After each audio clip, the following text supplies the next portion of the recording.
Detalye sa totoong relasyon ngayon ni Liza Soberano at Enrique Hill. Netizens, kinilig sa I love you comment ni Enrique Hill sa TikTok post ni Liza Soberano. Ano nga ba ang real score nila ngayon? Ito ang buong istorya. Napatili ang mga netizens at Lizken fans matapos na maispatan nila ang nakakakilig na iniwang komento ni Enrique sa TikTok post ni Liza Soberano. Sa naturang TikTok post ng aktres, nagle-lip-sync nga siya sa Everytime na kanta ng American singer na si Ariana Grande. Sa mismong TikTok post, makikita naman ang I love you comment with heart emoji ng aktor. Dahil sa reaksyon na ito ng aktor, marami sa mga Lizken fans ang nabuhayang muli. At hindi napigilang magtanong kung ano na nga ba ang real score ng dalawa ngayon. Sa komento pa ng isang netizen, kayo pa rin po ba ni Enrique? Eto nga ang tanong ng bayan ngayon sa tunay na estado ng relasyon ni Liza at Enrique. May iba naman na napatanong kung sa aktor nga ba talaga ang gamit na account sa komentong iniwan nito sa TikTok post ni Liza. Hindi kasi maiwasan ng mga netizens na questionin ang kredibilidad ng naturang TikTok account ng aktor na may username na Enrique Hill, lalo pa at laganap na ngayon ang pambubudol gamit lamang ang pangalan ng mga sikat na artista. Nanindigan naman ang mga taga-suporta ng Lizken na sa aktor talaga ang naturang TikTok account.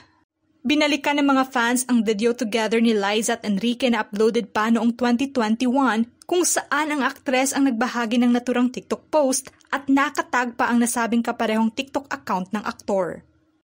Nanumbalik nga ang kilig ng kanilang mga fans dahil espekulasyon nilang nagkabalikan na umano ang dalawa. Kung matatandaan na noong 2023, lumabas ang balita tungkol na sa breakup ng Lizken na nangyari pa noong 2022. Sa panayam naman ng aktor noon sa TV Patrol, saad niya na okay naman ang estado ng relasyon niya kay Liza. Ikinuwento pa niya noon na busy lamang ang schedule ni Liza at nakikita naman sila sa kanyang pahayag noon. She's just really busy with her stuff there. I am going to be visiting her maybe when my schedule clears up. I think she's coming back here, but yeah, we're good.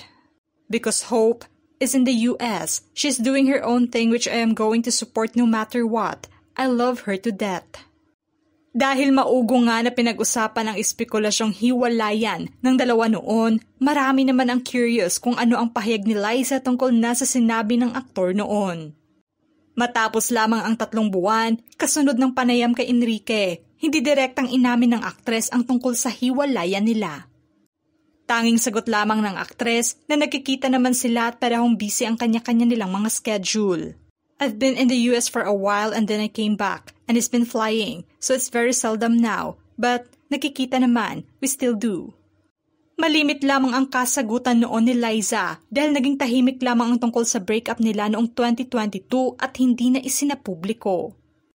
Samantalang noong 2024, naging bukas naman ang aktor na pag-usapan ang tungkol sa kanyang buhay pag-ibig.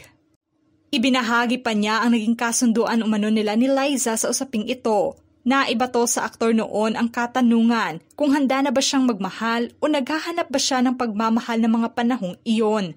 Diretsahang sinagot naman ito ng aktor at aniya. But you know, I'm happy. I'm at peace. I'm happy. Me, I'm focusing on my own. Liza is also focusing on her own production company, on her own projects. Ikinatuwa naman ng aktor na pareho silang abala sa kanya-kanyang mga proyekto. Sa dagdag pa na pagkwento ng aktor noon tungkol na sa napagkasunduan nila ng aktres. So parang nag-usap nga, I think we're not. This is also really good for us to go on our own path in our career, just to be able to grow. It's just really exciting for me, right now, what we're going to be doing and giving to the industry. Tulad ni Liza, naging malimit din ang mga sagot ng aktor noon tungkol na sa breakup nila. Ngunit sa kabila pa man na magkahiwalay na sila at nabuwag na ang tambalang Lizken, nakasuporta pa rin ng aktor sa karera ni Liza sa Amerika. Kasagsagan ng promotion ni Liza sa kanyang Hollywood movie debut, nagbigay suporta si Enrique at tumaas naman ang kumpiyansa ng mga Lizken fans na tila nagkamabutihang muli ang dalawa ng mga panahong iyon sa pahayag pa ng aktor. You know, I've always been supportive since day one. Sabi ko talaga, I'll always be supportive of her. This is her dream. You know, whatever she wants to be in her life, If it's her dream, I'm all for it. Nagumpisa nga ang relasyon ni Liza at Enrique noong 2014. Nagsimula sa pagiging love team ang relasyon nila. Pinusuan ang bawat teleserye at pelikulang pinagbibidahan ng Lisken love team. Lalo na ang pinuso ang teleserye nilang Forevermore na siyang nagbigay big break sa kanila. Inamin pa ng aktor noong 2015 na tinamaan umano siya nang makita niya si Liza. Sobrang vocal naman ng aktor na ikwento kung paano sila nagkamabutihan ng aktres noon.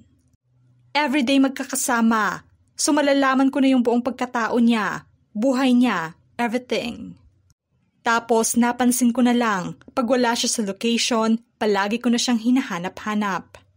Anong oras sila pupunta dito? Sabi ko, parang gusto ko na ata ito.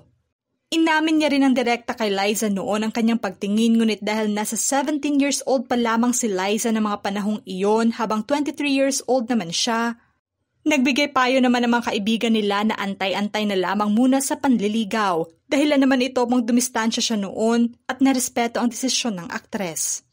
Well, sinabi ko sa kanya na gusto ko siya at alam niya yon at alam ko naman. Sinabi niya sa akin na parang, oh yeah, I like you too, crush kita. Pero sabi niya she's only 17, so sabi nila, wait muna, hindi pa pwede. At noong 2017, ipinagsigawan ng aktor kung gaano niya kamahal ang aktres. That's why I know it is love. I mean, you can compare it to your exes before. I am not saying you didn't love your exes, but somehow, true love is deeper than just saying I love you or I love you too to each other. It's deeper than that.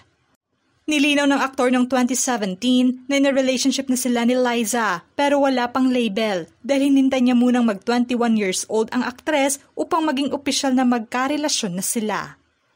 Kung babalikan sa mga naging panayam ng Lisken noon, ramdam ng mga Lisken fans kung gaano ka-in love si Enrique kay Liza at sobrang open ito na ipagsigawan ang feelings niya sa aktres na siyang pinusuan naman ng karamihan.